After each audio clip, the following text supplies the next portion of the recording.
This is What If Deku Had the Tech Jacket Part 2. Let's dive right into it.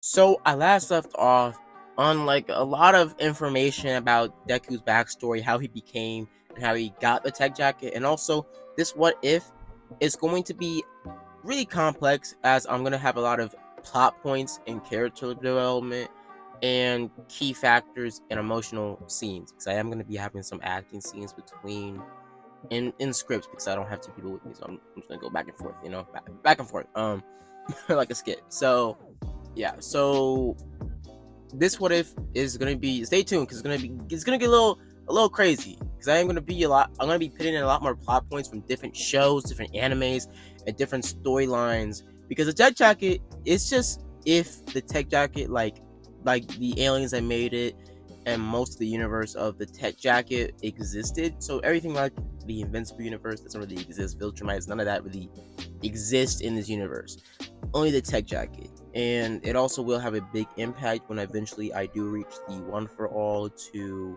Shigaraki arc doing this What If, so just stay tuned, guys. But let's dive right into this fanfic. So I last left off after Deku would have gotten back home from his space adventures after getting the tech jacket, and would have reunited with his grandfather. His grandfather will be teaching. His grandfather in this story will be kind of like Uncle Ben, in the sense that he will give him a lot of life advice and push him to become a better and greater person.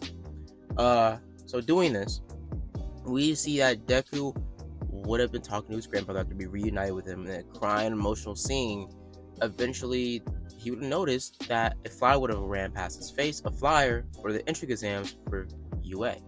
Azuki would have thought maybe him being a vigilante wasn't so bad. He could be a vigilante, but in the long run, he would have to be a hero, because he doesn't want people on his back 24/7 trying to arrest him for doing something good. So he's gonna have to go the legal route to be a hero. So he goes the legal route. So Azuki keeps his whole base operation secret, since he wants to keep the Earth safe, since he's technically Earth's protector, as he knows what's out there in the stars. So Deku makes a decision. He's going to enroll in UA, or try to get into UA. If he doesn't get in, which he highly doubts, since he was a literal space soldier and took down armies of aliens that could probably give most pro heroes a run for their money, he highly doubts he won't get in. But Azuki is still not a cocky person. He's still level-headed, and he still wants to be, more of a clear-minded person. He doesn't want to overestimate or underestimate people. So yeah, or underestimate people that much. So Zuko's still the same type of kid we all know and love, but he's more like Zuko near the end of, I guess, more like Vigilante Zuko, but not so dark and gritty. He's kind of more like Miles Morales to Ultimate Spider-Man's personality. A lot more of a younger Spider-Man that's not, very, I guess you could say confident in themselves, but isn't a nerd or a pushover. So we see how Deku makes his way to UA and starts his day, thinking to himself that he's going to be amazing and that he shouldn't, lock up, since this is a monumental day that he wanted to do for years now. He wanted to be a hero. He wanted to be a superhero. He wanted to save people. And now he has a chance to do it. With Tech Jacket and how many people he did save off planet, now he has a choice. He has an opportunity to keep his planet, to keep the people he loves here safe. Yet again, he doesn't know where his parents are, but soon, eventually, he will find them. And that's going to be a very emotional scene. Stay tuned. So, we see how Zuko starts to walk up through the gates of UA, as he would have tripped. As he would tripping, and he would have said, damn, that went straight out the window. But before he could hit the ground, Uraraka would have stopped. Uraraka would have introduced herself to be, Uraraka, as she pretty much introduces herself, and they talk back and forth, as Izuku is kind of just chuckling a little bit as he kind of talks back and forth. Now, Izuku isn't, a stranger to people, and more or less, he has talked to alien women off-world, not romantically, but he has been flirting to maybe even be friends with some alien women. So he isn't like scared of women in general in this continuity. So he's talking back and forth with Ochaku, but he does find her incredibly attractive, so he kind of is stuttering a little bit. But after Araka would have said her goodbyes and thanking him, not thanking him, but him thanking her and her wishing him good luck on the entrance exams, they would have went their separate ways. Azuku smiling a little bit. He would have walked off, as we've seen that he would start to look at his tech jacket underneath his vest, saying that this is going to be the day of all days. A monumental step in his journey to becoming Earth's mightiest hero in his eyes. So, you see that, well, Deku gets ready as the written exam comes up. Azuku is a modder. I mean, like, he's smart. Deku's a prodigy. Especially since the technology and the vigorous mental and physical training they did with him off-world on the alien planet. It's simple. Deku is smart, and he literally, like, rocket science is literally like multiplication to division for him. So we see that Deku pretty much skips through the entire written exam, getting straight A's, probably the highest score in all of UA's history, like the highest score you could probably get, maybe even higher. People would suspect he cheated, but it would be no reason for him to cheat since there's no technology or really any area of space for him to cheat, since it's a very strictly locked up area for them to be testing in. So we see that Azuku gets ready for the physical exam, more or less the robot exam, the more interesting part. So we see how Azuku starts to walk off as he bumps into a familiar face. Kacha, what are you doing here, nerd? Deku would have replied with, same as you? The Andrew exam? They would have gone back and forth as Bakugo would have tried to kind of bully Azuku. But Azuku stopping that shit immediately. Now, Bakugo wouldn't really know what was going on with Deku since he just would have disappeared one day. And his parents disappeared as well. And most of the family, most of the people in the neighborhood didn't really know what was happening. They assumed that it was some sort of law, it was them tax evading or something along those lines. But we will see that Azuku would have been actually asked by Bakugo, what happened to you, nerd? What did you go through? Where were you? You've been gone for years. As Azuku would have said, I've been doing good. I've been doing decently. As he would have walked past Kachan, as Kachan would say, I'm not done talking to you. As he would have said, I'm done talking to you. Bakugo, we've been friends for the longest time. Or, I used to think we were friends until I left. I started realizing that you were nothing but an ass that only downed and preyed on other people's downfall because you felt insecure about yourself. I don't care about what you think you did for me, but I'm gonna be a hero now. There's nothing that you could do or say to stop me. I'm here to win it. Unlike you, chump. As he walks away, Kachan getting absolutely pissed, but being stopped before he could even do anything by Ida trying to break up a potential fight. Ida would have told them to stop and calm down, but it was already over. Deku was walking away, so Deku just didn't give a freak and just walked away. Now, Azuku would have been taking out a notebook, taking notes of what President Mike was saying, as President Mike would eventually told him that it was going to be a robot scoring system. 0 pointers would be pretty much 0 pointers, as it was 20 pointers, 10 pointers, and etc. So forth and so on. Eventually, all the necessary information they were told in the original canon would have been told, as they would have been told to get ready and get going. Them all getting ready, as Deku would have been in a more the same jumpsuit he would have had in canon, just with a darker green, more like a forest green, not a light aqua. So Deku would have gotten ready and would have started to get some stuff ready. He didn't want to go full suited armor yet, but he wanted to at least showcase some of his power. So we see that Azuku would have gotten ready as they would have started off their match. As he would have told them all, we don't wait. In a real fight, in a real world, as a hero, you don't wait for countdowns. You go, go, go! As they all would have been told to book it.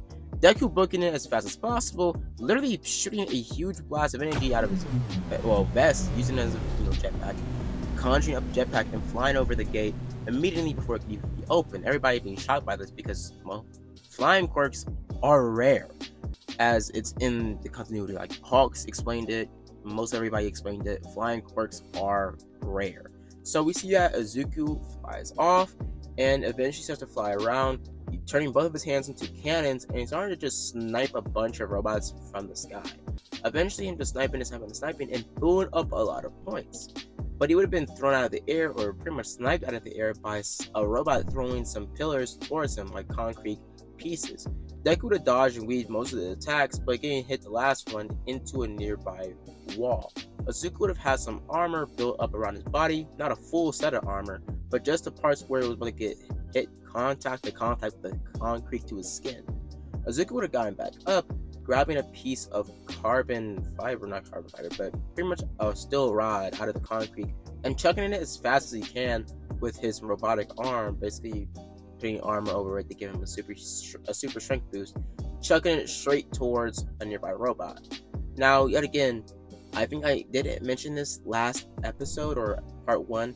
Deku does have a physical anatomy boost. Like, Deku could take a lot more punches than an average human, but an average human, even if a superhuman got hit with a concrete pillar being slung by a robot straight to the face, I'm surely certain they would get killed. Like, I'm pretty sure if Thanos threw a concrete wall at Captain America and he didn't have a shield, he would get smushed like an omelet. You know, Cap's still a human. So is Ben. So is Azuki. So Azuki has a physical buff. He is faster and stronger, even if he doesn't even use his vest to turn into armor. So he is pretty much superhuman to like near Red Guardian to Winter Soldier level of speed and strength. So he isn't like insanely powerful in his base form, but he is strong enough to go toe to toe with somebody or a street thug. But it's safer for him to go armor because he is durable, but he's not invincible. You know, he's not bulletproof. He can take a knife stab, but the knife will like stop halfway through his muscle tissue. So he's a little bit more durable than average human.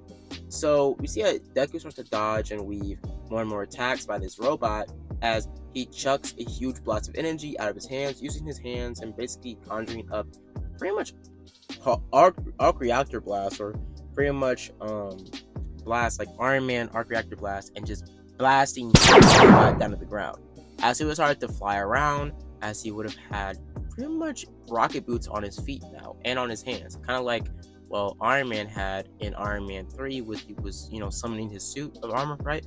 So he started to fly around as he would start to blast a bunch of robots from the sky yet again. Eventually seeing a girl about to get absolutely snuffed out. I mean, this girl had nobody around her. She was about to get snuffed out by this giant robot around like a 20 point or something like that. So Zuko would have flew down and basically would have for a split second conjured up his whole armor and would have torpedoed right through the robot. But before anybody could see him going back to his normal state and the armor going away, Azuka would have gotten back up and would have helped with the girl, as she would have said thank you, as this girl would have been actually Mina. As Mina, for a split second, was kind of caught off guard as the robot came right up behind her and was like a split second from absolutely like just taking her out the map. So Azuka would have told her to be more safer next time, as he would have flew off and him getting more and more points. He would have heard screaming and kind of calamity and people running away on the other side, as Azuka would have landed a few minutes prior to this, walking around pretty much punching holes through robots. And he would have looked up, seen a giant behemoth of a robot, the Zero Pointer. Azuka would have said there's no point to find this thing, as he would have about to fly away. As he was about to fly away, him hearing a screaming girl that he felt a familiar voice to. He would look behind him, seeing a brown-haired girl, Uchaku, the girl he talked to earlier. Deku, seeing that she was about to get killed, as he already saved somebody else and it wasn't against the rules, he would have flew straight towards her. And even if it was against the rules, Deku would have done it anyways. He's a hero. So Zuko would have flew over there, grabbing the rubble, and it's about to rip it off her. But before that can happen, the robot is about to stomp on them. And for a split second, the pro heroes weren't fast enough. For a split second, most of the showers, most of the watchers, even All Might himself was confused, shocked, baffled if two kids actually were killed doing the exams. But surprise, surprise, Deku would have put a whole Superman just grabbing the robot's foot and pushing it back, him having his full armor, Deku donning the tech jacket, full armored up. Deku would have shot two huge blasts, turning both of his hands into a giant cannon, Blue Beetle style, and letting it rip. I mean, just letting it go. The robot would have been pushed back again and again and again, and everybody would be shocked by this. It was some sort of transformation tech quirk. as it looked awesome, and also it seemed to be incredibly powerful for it to be effortlessly shooting away the zero point like it was nothing. Azuku would have shot more and more attacks as he would have flew up, shooting a huge blast of energy straight towards the zero pointer's forehead, knocking it out and pretty much just disintegrating the whole top head. Azuki using a lot of energy, him starting to pretty much fly back down. Azuki flying back down as he would have grabbed Ochaku before she can, fall, since it was a lot of rubble, a lot of shockwaves, and she would have actually been flown into the sky. Azuki would have grabbed her before she hit the ground, as she would have landed alongside Azuku, as they would have been arm in arm, in arms basically. She would have kind of blushed a little bit, Azuku too underneath his mask, as he would have told her that, "Are you okay? Do you need me to take you to the recovery girl?" And she said, "I have a sprained ankle," but Azuku would have carried her bridal style and would have flew her straight towards recovery girl. Deku already having more than enough points to pass, Azuku saying and telling Ochaku that it's going to be alright, as he would have said, "See you around, and I hope you get into UA so I can see you more."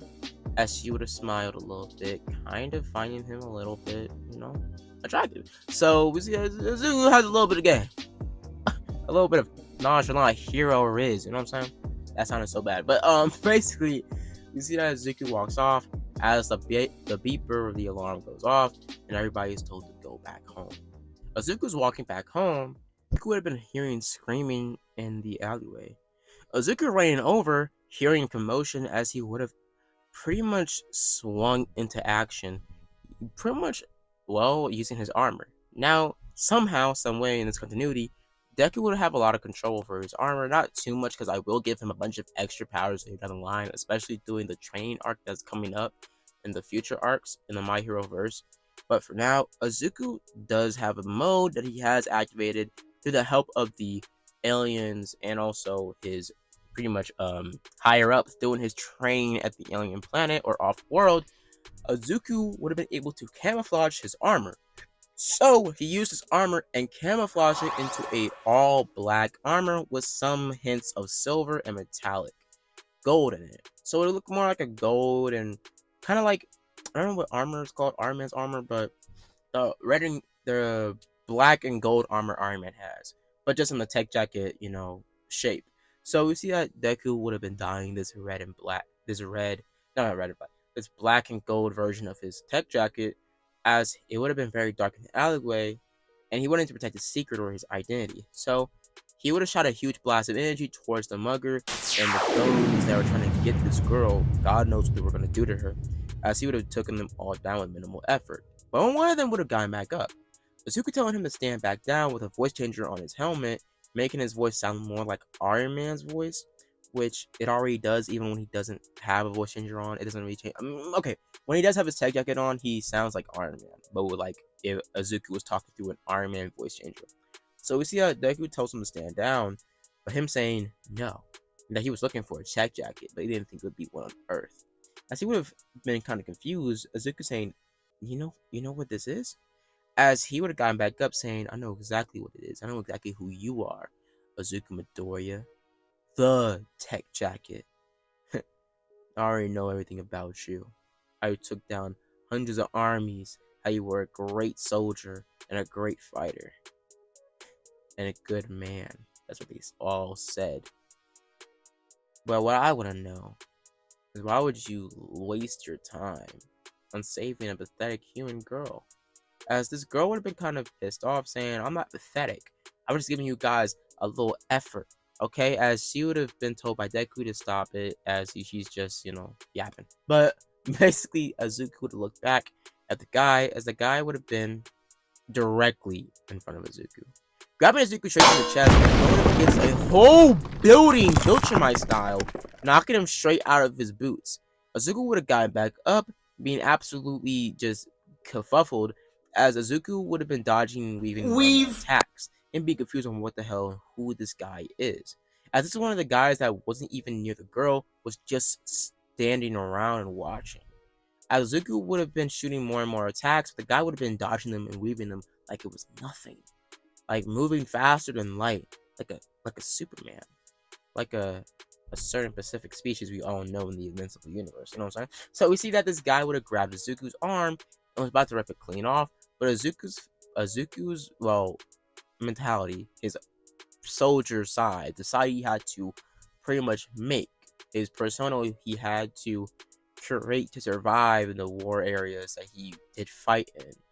Azuku would have unlocked his other side, his armor eyes turning red, and Azuku conjuring up a blade, cutting off the other guy's arm clean off and decapitating him. The guy would have fell to the ground, and Azuku would be confused and kind of just not really accepting that he killed a human. But he would have looked away as he would have walked off, but him hearing something happen. And he would have heard beeps from the person's body as he would have grabbed it, as it would have been some sort of self-destruct system. Azuku would have flew off, but it would have blown off, sending Azuku a little bit far back, as this all would have been happening near an alleyway near Daigyo Beach. Deku landing into the sand area. Azuku would have gotten back up, flying back to the rubble before any police can show up or pro hero showed up. As Azuku would have looked closer to the rubble, as it would have been some sort of android that was curated, some sort of cyborg, but it was modified with something, changed. As we would have saw a core that was used to power the tech jackets, but it would have been inferior. It would have been something like a knockoff. Azuku trying to figure out what that was going on, as he would have flew back to his house near the cabin area, back to his grandfather's house. Him asking his grandfather doesn't know anything about what this is, as his grandfather actually used to be a pro hero. Azuku's grandfather used to be a pro hero, as his power or his name was Fyro. As since his father had fire breath, Azuku's grandfather had the ability to shoot fire from every part of his body, well, every opening of his body. So his mouth, his eyes, his ears, all the other stuff, any hole that was an entrance to his organs or an entrance to his body functions, he could shoot fire out of and control that fire form a lot. He can even shoot fire out of his fingernails because it's an opening inside your body, your fingernails. So yeah, so Azuku is able to ask his father, because his father actually used to be a detective, then he became a hero and all that other stuff. As he was in a lot of stuff, and he did hear a lot of noise about people using technology to modify humans with quirks to make more or less better people. It was some sort of cultist that thought it would be the next step of evolution. Quirks were one thing, but turning a person into a quirk cyborg gave them the ability to be stronger, better, faster, and be unlimited. As Azuku would be confused, saying, "So, what is it?" Azuku's grandfather answering, "It's war." As I'm gonna leave it off here, guys. So yeah, it's gonna be a plot point. Deku's gonna be a little bit of investigating about what the hell's going on. This new cultist group that wants to turn quirk people into halfway cyborgs, so they will be more powerful and just crazy. But yeah, I hope you guys enjoyed the review. If you guys like and subscribe. And as always, guys. Oh, before I go, yeah, Deku got in obviously, but I'll leave that here, guys. Hope you enjoyed the video. Please like and subscribe. And as always, guys, have a blessed day. Deuces.